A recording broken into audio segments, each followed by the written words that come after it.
Bienvenue dans le 61 Cast. Cette semaine, on reçoit Tristan Lito. Bonjour. Hello. On a décidé de mettre la bonne humeur à fond aujourd'hui, hein, je vous préviens, accrochez-vous. Tristan Lito de Cozy Cloud qui va nous parler, comme promis, du chiffrement côté... oui, on en avait parlé la dernière fois. Et oui, on avait fait le chiffrement côté théorique et maintenant nous allons faire le chiffrement côté pratique. Et je vais peut-être enfin comprendre comment ça marche. C'est un défi. C'est un gros défi. Normalement, mais tu es bien plus intelligente que tu ne le crois. Une fois que j'ai passé un quart d'heure à lire plein d'articles et tout, j'ai compris et j'oublie en gros 2 semaines après. Donc si tu tiens plus de 2 semaines, t'as rempli ta mission. Ça marche ? D'accord, on en reparlera la prochaine fois. Ouais. Mais d'abord, nous allons commencer par quoi? Par une virgule what the fuck, parce que j'ai décidé que l'ordre des rubriques, c'était freestyle aujourd'hui. Donc d'abord, je voudrais parler d'un court-métrage qui s'appelle Dinosaure. Un très court-métrage que j'adore. Vas-y.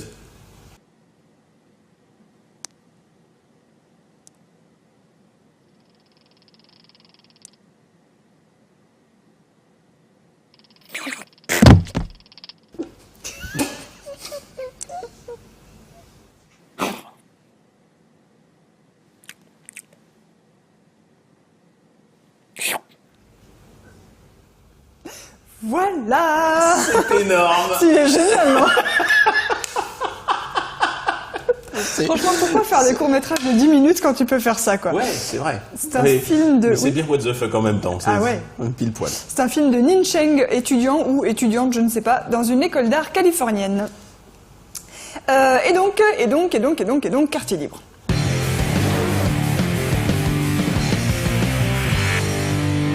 Et donc, on va parler du chiffrement côté pratique. Voilà. Et que donc, côté pratique, première partie du côté pratique, comment ça marche, et deuxième partie, comment on fait, c'est ça? Alors ça va être, moi, ça va être t'as pas du tout préparé plus comme théorique ça. que ce que j'espère. J'en ai bien peur. Mais c'est de la théorie que j'ai simplifiée. Voilà. Ok. Tu vois. Alors on va commencer super facile, le chiffrement symétrique.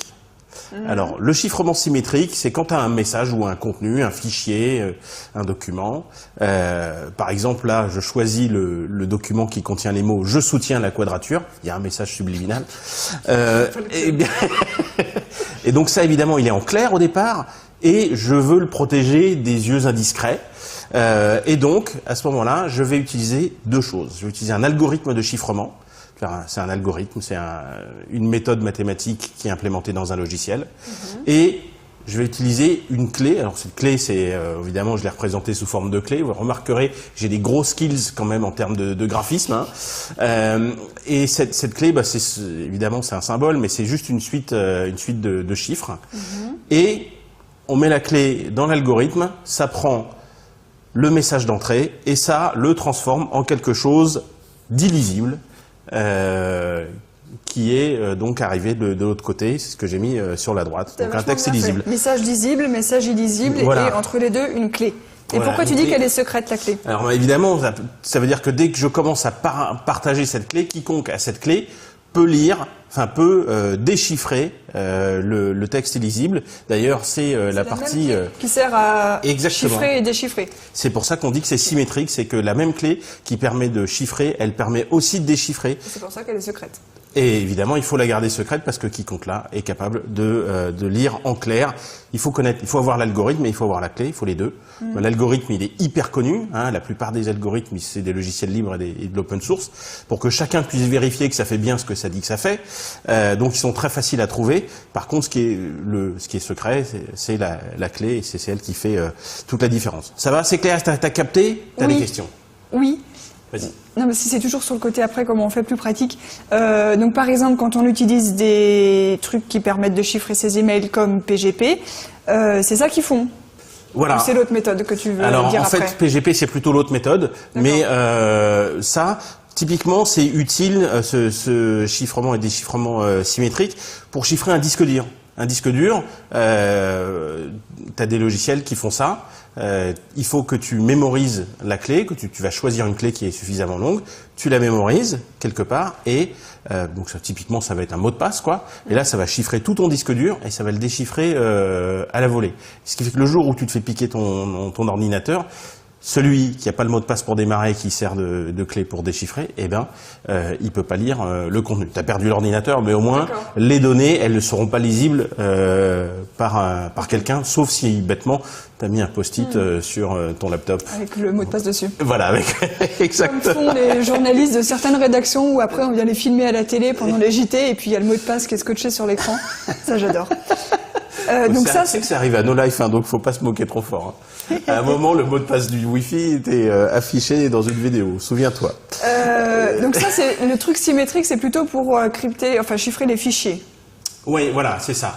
Et des documents, parce que si tu commences à partager ta clé de chiffrement, ça va être un bazar, parce que quiconque intercepte le document avec la clé, ça devient compliqué, tu vois. C'est pour ça qu'on chiffre pas les communications avec ça, c'est parce que le fait qu'il n'y ait qu'une seule clé, c'est trop dangereux. Ben voilà, exactement. Exactement. Et j'avais encore une autre question, mais je l'ai oubliée, donc c'est pas grave. Mais si elle revient plus tard, c'est pas un souci. Alors. Oui, il y a des. Elle est revenue. T'as vu, avant que tu vas venir. Hein. Ça a un nom. Enfin, à part le chiffrement symétrique, mais t'as des noms d'exemples de méthodes de chiffrement ou de logiciels qui font ça en particulier ou c'est hyper classique. Donc, par exemple, sur Mac, quand tu chiffres ton disque dur, ça s'appelle File Vault. C'est le système qui fait ce chiffrement. C'est génial, c'est complètement transparent. Il y a plein de systèmes maison qui font ça avec la même méthode, quoi. C'est hyper basique comme système. Enfin, les algorithmes sont très compliqués, mais c'est quelque chose qui est connu depuis vraiment super longtemps. Seulement, on a vu. Je t'avais prévenu que je posais des questions de noob. Ah ben, j'adore, c'est bien, ça permet à tout le monde de comprendre. Alors, chiffrement asymétrique maintenant. Oui.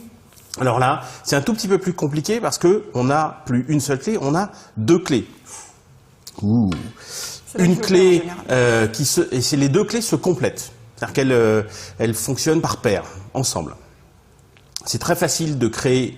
Alors il faut les créer par paire. Tu fais des petits trucs qui s'emboîtent. Ouais, parce que je te dis graphic skills à fond, quoi. Tu vois, ouais, non, mais je me donne 11 sur 10. T'as vraiment dessiné ça là, à la main, pour que ça s'emboîte. Exprès, ouais. Et même j'ai retourné la clé pour qu'on ait l'impression qu'elles sont complémentaires. Oh, c'est génial. Ouais, trop de ouf. Non, mais je te jure, j'aurais dû être prof ou graphiste, je sais pas, ou les deux. Quoi qu'il en soit, donc les clés se complètent. Elles sont générées par paire, faut les générer ensemble. C'est très facile de générer des clés. Il y a quelque chose par contre qui est très compliqué, c'est que si tu en connais une, tu peux pas deviner l'autre. D'accord.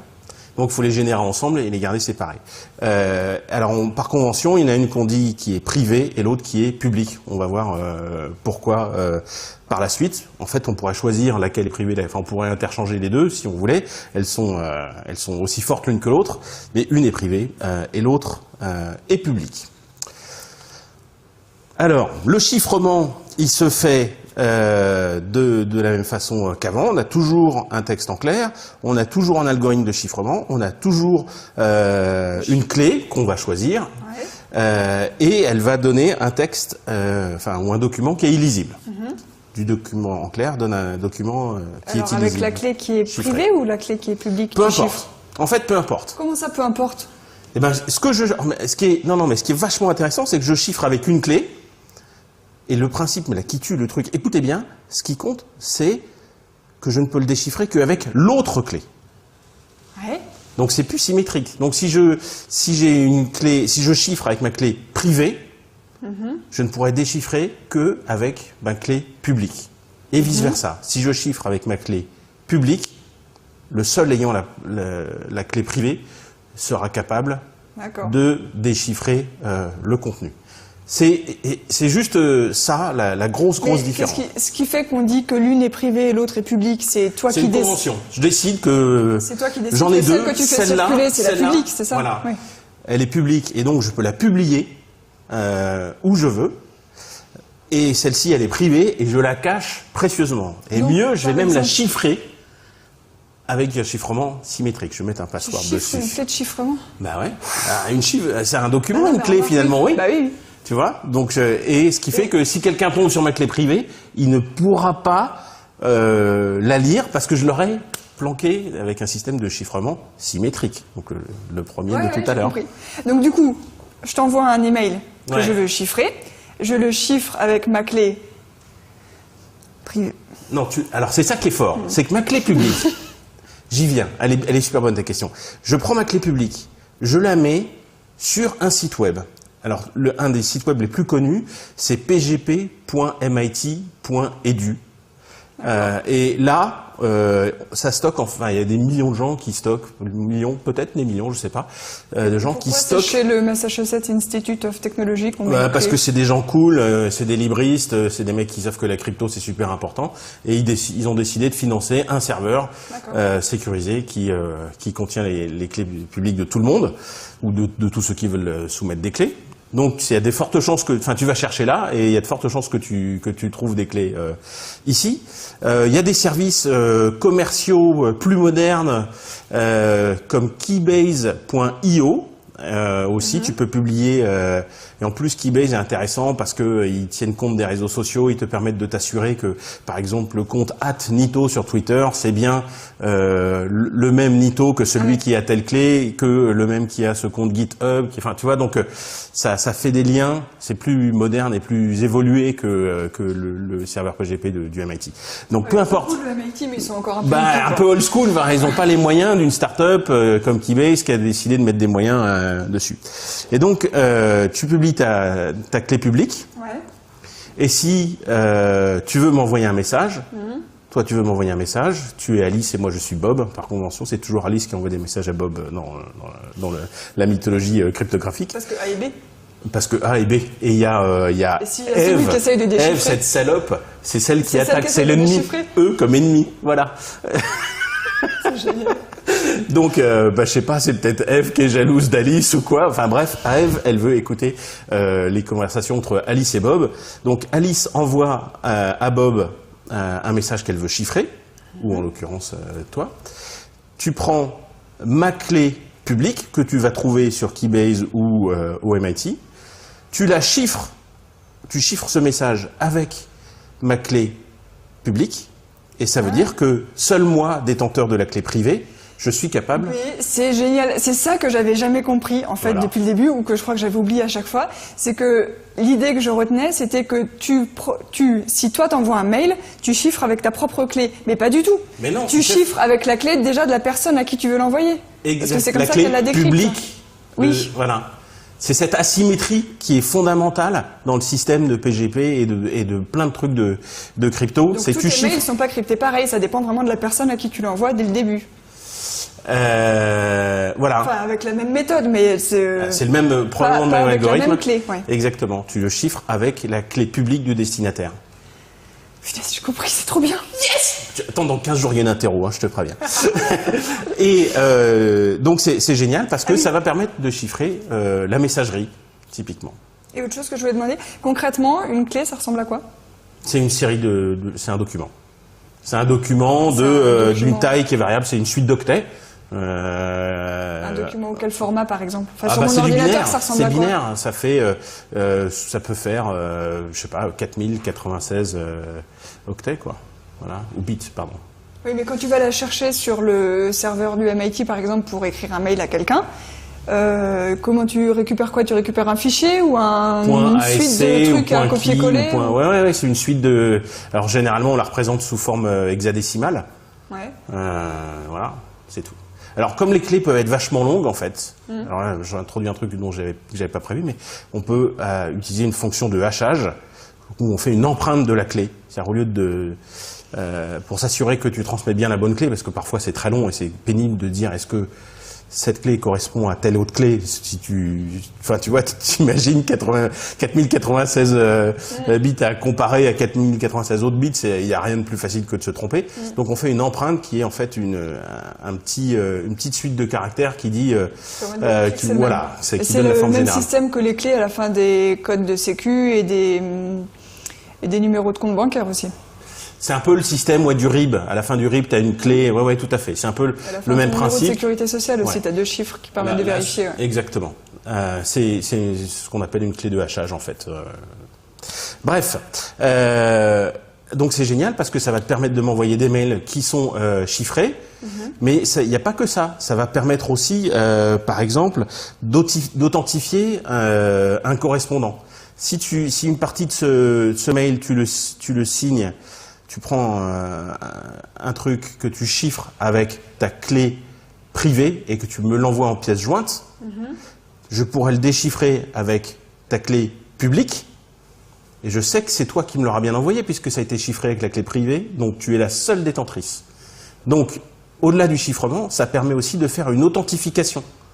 Je suis sûr que c'est bien toi puisque tu l'ouvres avec ma clé publique, c'est qu'elle a été chiffrée avec ma clé privée. Voilà, donc et tu es la seule à en avoir y accès. Donc je suis sûr que c'est toi. Sauf s'il m'est arrivé malheur et que tu sais pas. Ah oui, ça évidemment. Mais je te fais confiance pour que tu planques bien ta clé privée. Et puis aussi, ça permet de faire de la signature, c'est-à-dire que s'assurer que même si le document que tu m'envoies il est en clair, je vais chiffrer la clé de hachage, l'empreinte dont on parlait tout à l'heure, comme sur les RIB et sur les cartes. Je prends ton message, j'en fais une empreinte. Et cette empreinte, je la chiffre. Putain, ça fait 3 niveaux de chiffrement. Ouais. Et je la récupère. Même si ton document, il est pas chiffré, je suis sûr qu'il n'a pas été modifié en cours de route. Puisque la clé de hachage, elle est bien... bon, mais c'est pas très grave. En fait, c'est chiant, ça. Restons là où t'en es. Il y a une clé asymétrique. Tu vérifies que le contenu d'un message n'a pas été modifié parce que le chiffrement est identique au départ et à l'arrivée. Ouais. C'est ça. Exactement. D'accord. Ouais, c'est ça. Ok. Super. J'aurais pas dû aller jusque-là, en fait. En tout cas, tu vois, avec ce système de chiffrement asymétrique, tu as 2 clés, une clé privée, une clé publique, et ça permet de chiffrer et d'authentifier les gens. Et une fois qu'on a ce système-là, il y a un autre mécanisme qu'on ne va pas expliquer tout de suite, mais qui est un système d'échange de clés temporaires qui permet de se connecter de façon sécurisée à des sites, par exemple HTTPS. Tu vois, quand je me connecte à ma banque, j'utilise HTTPS. Et je vous encourage à utiliser HTTPS sur plein de trucs, pas simplement la banque. Il y a une extension qui permet de faire ça. Oui, HTTPS Everywhere, qui, je l'ai. Qui, sur tous les sites où c'est possible, passe automatiquement en HTTPS. Et ben à ce moment-là, les deux sites, ils se mettent d'accord. Déjà, ils s'authentifient l'un l'autre, c'est-à-dire qu'il y a un certificat. Si toi, t'es le site et moi, je suis l'internaute, je vais m'assurer que tu as bien un certificat, c'est-à-dire que tu as quelque chose qui est signé et que tu es bien le site que tu prétends être. Tu vois, parce qu'on pourrait chiffrer le truc et puis je me connecterais sur un site russe. Oui. Non, mais pour être sûr que c'est bien le bon nom de domaine, tu as un certificat qui, en gros, c'est, pour simplifier, c'est ton nom de domaine qui est chiffré avec ta clé privée. Donc, je peux le déchiffrer avec ta clé publique. Donc, je suis sûr que tu es bien le bon nom de domaine que tu prétends être. Une fois qu'on est connecté, là, après, on va échanger des clés temporaires qui vont permettre de chiffrer la conversation. Et on discute comme ça de façon sécurisée. Puis à la fin, là, on se déconnecte. Et la prochaine fois que je me reconnecterai sur le même site, on refera le même truc. Donc là, on authentifie. Est-ce que je me connecte sur le bon site? Et 2, les connexions entre nous sont protégées. Ok. Et ben voilà. Ça me paraît tellement cool que, enfin techniquement, et c'est tellement cool d'avoir compris que j'ai envie de chiffrer absolument tous mes emails. Enfin, là, je vais rentrer de l'émission. PGP, c'est pas super simple pour des tas de raisons, mais c'est, en tout cas, bon, t'as compris le principe. En plus, j'ai vu passer un article la semaine dernière, un truc comme ça, qui disait que PGP, c'était pas super pour chiffrer les conversations, parce que ça chiffrait pas les métadonnées. Or, ouais, c'est principalement les métadonnées qui intéressent par exemple la NSA, c'est-à-dire qui a écrit un email à qui, à quelle heure, via quelle machine peut-être, je ne sais pas exactement tout ce qu'on peut mettre dedans, et c'est surtout ça qui les intéresse, de savoir qui communique avec qui. Émetteur, destinataire, pièce jointe et sujet ne sont pas chiffrés. Et donc alors il y a 2 méthodes PGP, une qui est implémentée partout et qui chiffre pas ça, et c'est un gros problème. Et il y a une méthode qui est plus avancée qui permet de tout chiffrer, ou presque, ou au moins de chiffrer les pièces jointes. Et celle-là, elle n'est pas implémentée partout. Et en fait, c'est la raison pour laquelle aujourd'hui... C'est-à-dire, elle n'est pas implémentée partout? C'est-à-dire que tous les logiciels ne savent pas l'utiliser. D'accord. Donc, typiquement, les logiciels de messagerie sur Android, le plus connu, c'est K9, celui qui a une petite tête de chien en icône. Et ben lui, il n'implémente que la première partie, mais pas la deuxième. Le chien. Canine. Et voilà. Et donc lui, il n'implémente pas, par exemple, le PGP avancé qui permet de chiffrer les pièces jointes. Et ça, c'est un vrai problème, parce que du coup, tu te retrouves à chiffrer de façon dégradée, enfin, pour être compatible avec tout le monde. Soit t'envoies des trucs qui sont super protégés, les gens peuvent pas les lire, soit c'est mal protégé. Donc PGP, malheureusement, la situation est compliquée. Voilà. Et sur Gmail, par exemple, je suppose que... Alors j'ai pas essayé parce que moi je suis pas très Gmail. Oui. Est-ce que c'est de toute façon une stupidité à la base de vouloir chiffrer ses emails sur Gmail parce que... Ben, tu te protèges en partie, mais ça veut dire que tu as une confiance en Gmail. Est-ce qu'il pourrait y avoir après, c'est à toi de voir, mais Gmail, leur métier, c'est de lire tes mails pour pouvoir te profiler et te faire de la pub dessus. Est-ce que dans Gmail, il pourrait y avoir un truc, enfin comme on sait pas ce qu'il y a dedans puisque c'est fermé, est-ce qu'il pourrait y avoir un truc qui fait que même chiffrer, ça sert pas à grand chose puisque de toute façon ils lisent avant ou un truc comme ça? Ah bah de toute façon, Gmail, même si tu peux chiffrer, ça dépend comment c'est implémenté, mais il y a de très fortes chances que Gmail ait à un moment, à un instant T, les mails en clair pour pouvoir te les afficher. Sauf si tu déchires dans ton navigateur. J'ai pas essayé Gmail, donc je peux pas te dire. Ouais, tous les webmails sont à éviter si on veut. Tous les webmails sont à éviter, sauf qu'il y en a certains qui sont implémentés très très proprement, mais c'est compliqué, tu vois, d'afficher des messages sans en connaître le contenu en même temps. Donc des choses comme ProtonMail visiblement sont bien faits, mais le webmail de façon générale est à éviter. Vaut mieux utiliser un vrai client mail. C'est autre chose. Au moins, tu sais quel est le code qui lit et affiche tes documents. Tu vois, c'est une question de confiance. Voilà. Eh bien, c'était super. Merci beaucoup. Je regrette pas du tout que la dernière fois, on ait eu cette idée de faire le côté pratique. J'ai cru que tu me pousses un peu sous le bus, là, mais non, en fait, tu vois, on s'en est sorti. Mais non, c'était super. Bon, merci beaucoup. Je crois que c'est l'explication la plus claire que j'ai jamais lue, et pourtant j'ai essayé plein de fois. Pour fêter ça, on va mettre des chats dans des cercles, si tu veux bien. Super.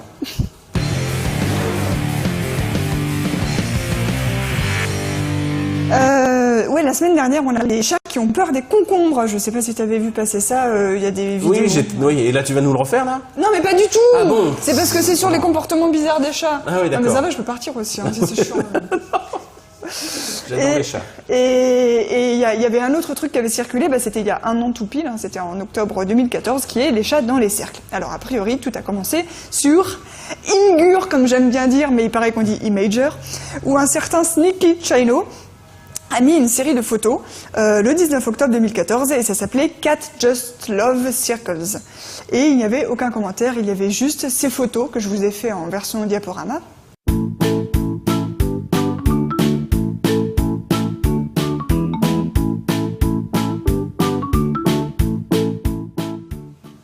C'est moi qui fais le diaporama sur YouTube avec la fonction ajouter de la musique et tout. C'était trop cool. Je suis fier de toi. En dessous, sur Imager, il y avait une autre série de 4 photos où cette fois le cercle était dessiné par terre avec du gros scotch rouge.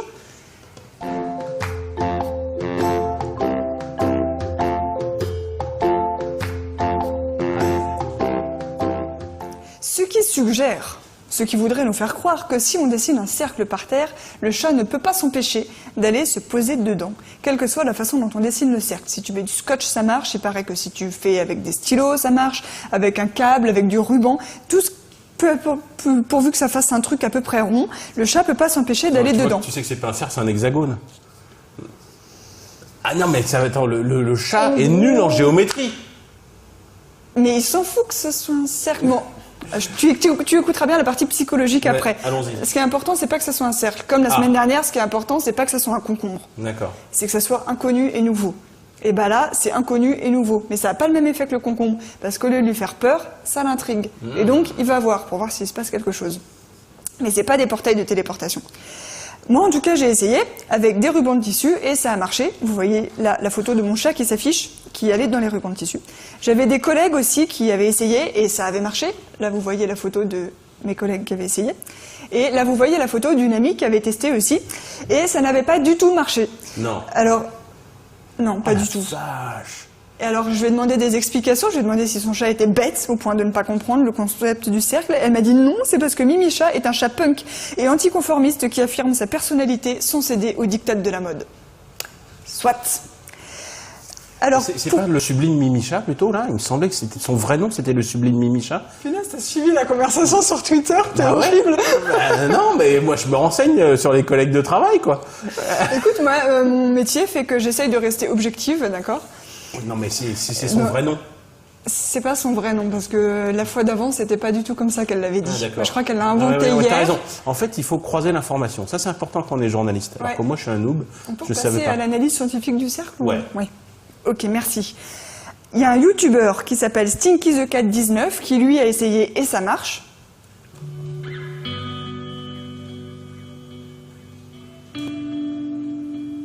C'est beau. J'aime bien parce qu'il y a une musique très mélancolique qui va très bien avec, je trouve. Et le site Wamiz, je ne sais pas si vous connaissez Wamiz, ils font des articles sur l'actualité des animaux. Moi, personnellement, j'y vais toutes les semaines. Et qui a tenté une analyse psychologique, donc. Ben, c'est notamment pour préparer mon vendredi à poil, c'est une source de contenu. Wamiz dit « Les chats aiment s'installer dans des petits recoins où ils se sentent en sécurité et visiblement ils peuvent se contenter d'illusions. » Je trouve ça intéressant, que c'est pour eux l'illusion d'un cocon de sécurité. Encore une autre vidéo, tiens, tant qu'on y est.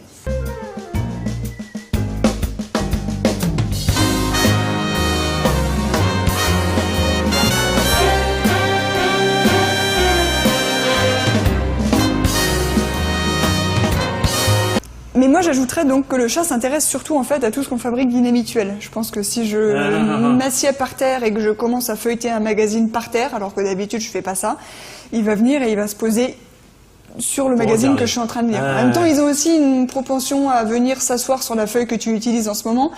Mais enfin, c'est peut-être le fait que tu vois que tu fais un truc bizarre à un endroit que tu n'as pas l'habitude de fréquenter, et du coup, il vient se mettre exactement sur ce que tu fais pour être au centre de l'attention. Parce qu'un chat aussi aime bien être au centre de l'attention. Et quand tu fais autre chose que t'intéresser à lui, comme le fait qu'il passe entre ton écran et toi quand tu travailles. Raison pour laquelle il est absolument impossible de télétravailler pour ma part. Et donc une petite compile pour finir.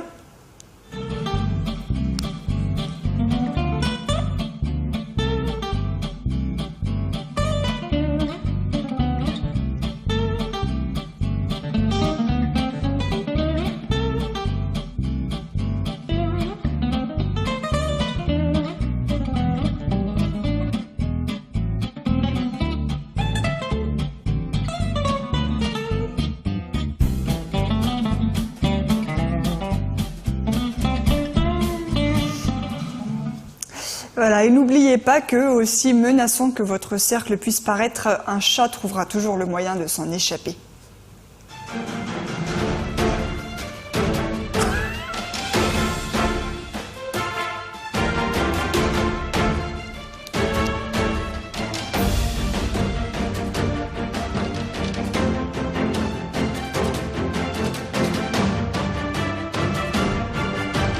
Ils vont ouvrir le cercle.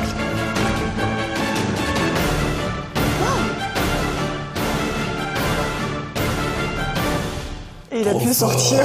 Oh la vache, le cliffhanger de ouf. Ouais. Non mais elle est géniale celle-là. La musique était bien choisie encore. Bon et puis puisqu'on n'a pas assez de poils, on va finir par des poils.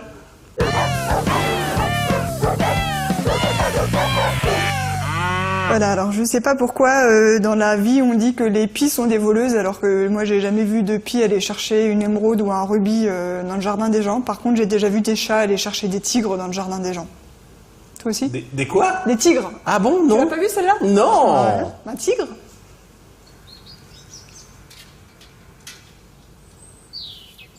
Ah, c'est mon tigre. Et je pars avec. Salut.